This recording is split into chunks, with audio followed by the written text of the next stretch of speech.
नमस्कार दोस्तों, स्वागत है आपका मेरे YouTube चैनल DS4 में। बहुत बहुत शुक्रिया आपका मेरी वीडियो देखने के लिए। आज का टॉपिक है विवाह करें या पढ़ाई करें।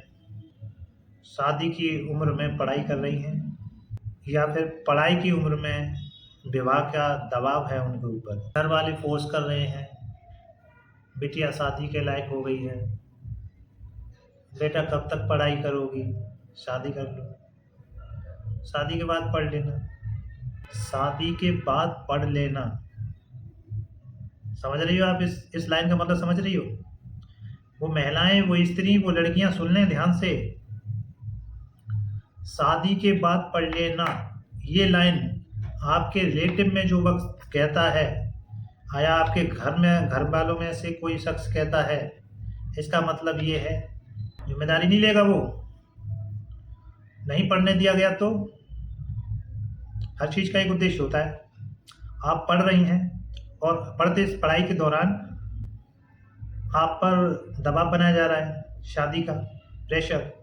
2-3 बार फिर से अगर कहा जा रहा है तो समझ लेना कि रिश्तेदारों का प्रेशर आपकी फैमिली पर है, समाज का प्रेशर आपकी फैमिली पर है, या हाल ही में आसपास में किसी लड़की की, आपके पड़ोसी में किसी लड़की की शादी हो गई है तो उसे देख करके जहन में सवाल आया है आपके परिवार वालों पर, तो वो आपको इसलिए प्रेशराइज कर रहे हैं, दबाव बना रहे हैं, बेटा उम्र हो गई है शादी कर लो।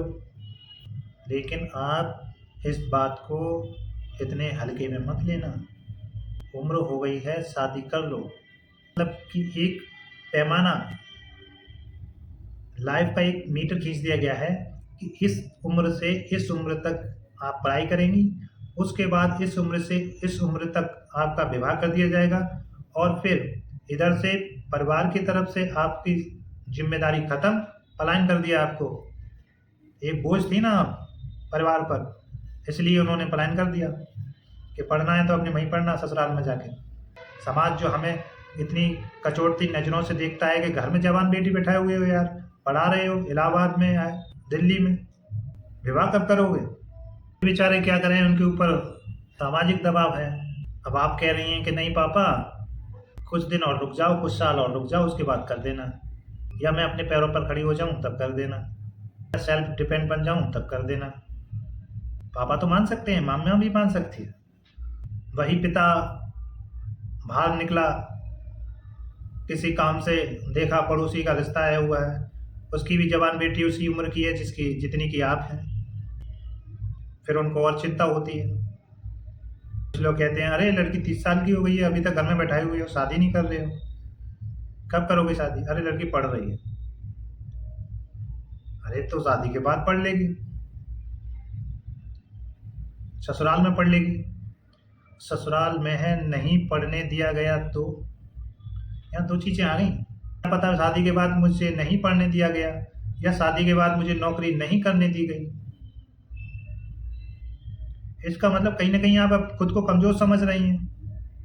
आप उस घर में जाने के लिए आपने ये एक्सेप्ट कर लिया है, स्वीकार कर लिया है कि मैं जिस घर में जाऊंगी तो उसकी बात में मुझे माननी पड़ेगी। मुझे नहीं पढ़ने दिया गया तो, मुझे नहीं नौकरी करने दी गई तो, ये डर है ना कहीं ना कहीं।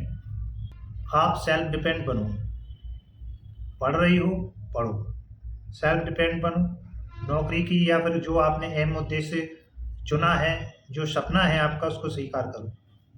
शादी तब तक मत करना जब तक अपने पैरों पे खड़ी ना हो जाओ, खासकर लड़की हो। शादी का मतलब ये नहीं होता कि आप बहू बन के किसी परिवार में जा रही हैं और उस परिवार के जो रूल रेगुलेशन है उसको आपको फॉलो करना है। अगर इस पर्पज से जा रही हैं तो आप निश्चित रह जाइए कि आप उस घर की गुलाम बन के रह जाएंगी, और आपको पढ़ने दिया जा सकता है, नहीं भी पढ़ने दिया जा सकता है, नौकरी करने भी दिया जा सकता है, नहीं भी करने दिया जा सकता है, और ये आप खुद एक्सेप्ट कर सकती हैं। और एक्सेप्ट किया है आपने तभी आप उस घर में गई हैं।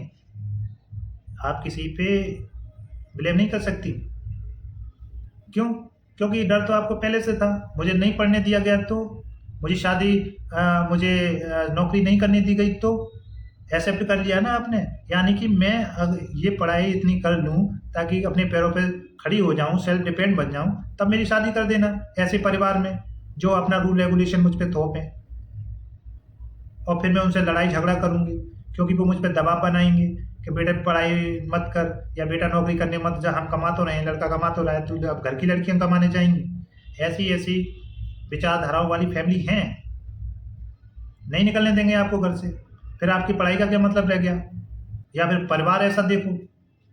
पहली बात तो ये डर आप अपने अंदर से निकाल दो कि मुझे नहीं पढ़ने दिया गया शादी के बाद तो ससुराल में, ये डर निकाल दीजिए। रोक कौन सकता है आपको? खुद ही डर डर बना रही हैं, खुद ही कमज़ोर बन रही हैं। तुम जैसी महिलाएं जब कमज़ोर हो जाती हैं, इसलिए तुमको मार के टांग देते हैं पंखे पर। सबसे ज़रूरी बात ये नहीं है कि या फिर मैं सेल्फ डिपेंडेंट बन जाऊँ, पढ़ लूँ अच्छे से तब मेरी शादी करा लेना। इससे ज़्यादा कहीं ज़्यादा इम्पोर्टेंट वो शख्स है जो आपकी लाइफ पार्टनर का हिस्सा बनना चाह रहा है, जो आपका लाइफ का हिस्सा बनना चाह रहा है, जो आपके विचारों को समझ रहा है कि नहीं समझ रहा, जो आपकी मूलतः अच्छाइयों को, बुराइयों को, आपकी सपनों को थोड़ी बहुत इज्जत दे रहा है कि नहीं दे रहा, आपको इंसान समझ रहा है कि नहीं समझ रहा, या मीठी मीठी बातें करके बहला फुसला लेकर के ले जाएगा घर में और घर के रीति रिवाज के हिसाब से अपनी जो रूल रेगुलेशन है उसमें बांध देगा जंजीर में कि दहलीज से बाहर नहीं जा सकती।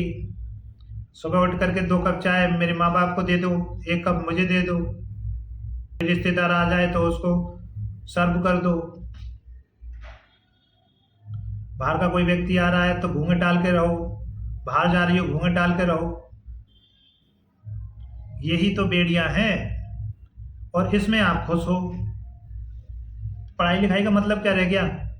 खुद ही आपने अपने लिए जंजीरें बनाई हैं, खुद ही आप कह रहे हो कि मुझे गुलाम बना लो, मैं तुम्हारे घर में जाने के लिए तैयार हूँ, झाड़ू पोछा करने के लिए तैयार हूँ, सारी जिंदगी मैं तुम्हारे बच्चों की परवरिश करूंगी, झाड़ू पोछा करूंगी, तुम्हारे मम्मी पापा को चाय खाना टाइम समय पे दे दिए करूंगी। मुझे मतलब नहीं है सेल्फ डिपेंड से, मुझे मतलब नहीं है अपने ड्रीम से, अपने सपने से, अपनी इच्छाओं से, अपनी पढ़ाई लिखाई से, क्योंकि मुझे अच्छा बनना है। किस में? जहाँ मेरा पति है, जहाँ मेरे पति का परिवार है, उसके लिए अच्छा बनना है। और जहाँ आपने एक गलती कर दी वहीं आप बुरे बन जाएंगे। रेस्पेक्ट वहाँ से होती है जहाँ रेस्पेक्ट पद मिलता है आपको। पद घर में नहीं मिलता, घर से बाहर मिलता है। घर से बाहर बनने, पद हासिल करने के काबिल बनिए, या व्यवहार तब तक मत करिए जब तक आप अपने काबिल न बन जाए, अपने पैरों पर सेल्फ डिपेंड न बन जाए। कल को कोई व्यक्ति जो आपके विचारों से नहीं भी मिलता है तो आप उसमें लात मार के अपना सेल्फ जीवन जी सकती हैं, वरना वो ताने देता रहेगा और आप तो उस ताने में घिसती रहेंगी, पिसती रहेंगी, अपनी बात को भी नहीं कह पाएंगी। कमाई तो उसी की खा रहे हैं, उसी के छत के नीचे रह रहे हैं, उसी के आश्रय में रह रहे हैं। हम कैसे उससे बोल सकते हैं? आश्रय में रह रहे हो, कमाई उसकी खा रहे हो, तो ये आपने खुद को बनाया ना इस लायक। आप इससे भी अच्छे बन सकते थे, आप उसको अपनी कमाई खिला सकते थे, उससे ज़्यादा बेटर बन सकते थे, उससे और अच्छा अपना एक अलग घर मकान बना सकते थे। नहीं भी बना सकते थे फिर भी इस काबिल थे, सेल्फ डिपेंड थे, कहीं मर्जी से घूमने जा सकते थे। अगर घूमने के लिए भी या अपने शौकीन किसी चीज़ के लिए भी आपको किसी से इजाज़त लेनी पड़ रही है अपने घर में, तो आप स्वतंत्र नहीं हैं, गुलाम हैं आप, गुलाम स्त्री हैं। और ये गुलामी आपने खुद पैदा की है, किसी ने थोपी नहीं आप पर, और ना ही आप किसी को ब्लेम कर सकते हो। आप इसके 2 रीजन हो सकते हैं, या तो आप शादी उस शख्स से करती जो उसके सामने अपनी शर्तें रखी, या बात करने के दौरान आपके उसके विचार मिल रहे हैं, आपको लग रहा है कि हाँ ये इंसान मुझे एक मांस का पुतला नहीं समझ रहा, मेरी इच्छाएं बुराई, मेरे सपने, मेरे ड्रीम्स को सोच रहा है, समझ रहा है, इज्जत दे रहा है, सम्मान दे रहा है। या मैं स्त्री हूँ, मैं उसके लिए एक मांस का पुतला बन नहीं हूँ, केवल बिस्तर गर्म करने के लिए नहीं हूँ। ये आप पहचान सकते हैं, जान सकते हैं उससे। दूसरा ये, शादी आप तभी करें जब आप सेल्फ डिपेंड बन जाएं। सपनों को, अपनी इच्छाओं को दबाओ मत। इंसान हो कि एक घर की 4 दीवारी में बंद रह करके, किसी की अर्धांगिनी रह करके, झाड़ू पोंछा घिस घिस करके अच्छे नहीं बन सकते। जिस दिन एक काम गलती हो गई आपसे, वहीं पूरे बन जाओगे। सोचिए, समझिए। मेरे इस चैनल को सब्सक्राइब कीजिए। सब्सक्राइब करना इसलिए ज़रूरी है क्योंकि मैं ऐसे ही सामाजिक छोटी छोटी टॉपिक्स होते हैं और जिनकी धारणा और विचार बहुत बड़े होते हैं, वो लेकर के आता हूँ और समाज को एक नई दिशा, नया मार्गदर्शन, नई सोच के साथ इस वीडियो को लेके आता हूँ और देने की कोशिश करता हूँ और समाज से जुड़े रहने की कोशिश करता हूँ। मेरी वीडियो पूरे देखने के लिए धन्यवाद। आपका दिन शुभ हो और चैनल को सब्सक्राइब कर देना। नमस्कार दोस्तों।